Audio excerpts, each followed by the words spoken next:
বিসমিল্লাহির রহমানির রহিম। বাংলাদেশ জাতীয়তাবাদী দল রাঙ্গুনিয়া উপজেলা পৌরসভা দক্ষিণ রাঙ্গুনিয়া কর্তৃক আয়োজিত আজকে পয়লা বৈশাখ এবং শুভযাত্রা উদ্বোধন উপলক্ষে উপস্থিত সম্মানিত নেতৃবৃন্দ, আসসালামু আলাইকুম। আমি খুবই আনন্দিত। আজ দীর্ঘ 17টি বছর পর আমরা এভাবে পয়লা বৈশাখ উদযাপন করতে পেরে, এবং আমি বাংলাদেশ জাতীয়তাবাদী দল, যুব দল এবং স্বেচ্ছাসেবক দল, ছাত্র দল, আমি বাংলাদেশ জাতীয়তাবাদী দলের পরিবার পক্ষ থেকে সমগ্র বাংলাভাষী এবং বিশ্ববাসীকে পয়লা বৈশাখের শুভ নববর্ষ জানিয়ে আমার বক্তব্য এখানে শেষ করলাম।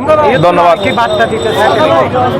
আমি এখান থেকে সমগ্র বাংলাভাষীকে এবং বাংলাদেশের জনগণকে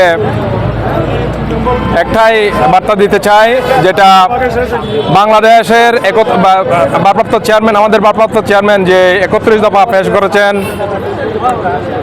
সেটাকে বাস্তবায়নের জন্য আমরা বিএনপি, যুব সমাজ এবং ছাত্র সমাজ ঐক্যবদ্ধভাবে সারা বাংলাদেশকে একত্রিতভাবে কাজ করে সমৃদ্ধ বাংলাদেশ গড়ে তুলব, এই আশা ব্যক্ত রেখে আমি আমার বক্তব্য এখানে শেষ করলাম। আসসালামু আলাইকুম।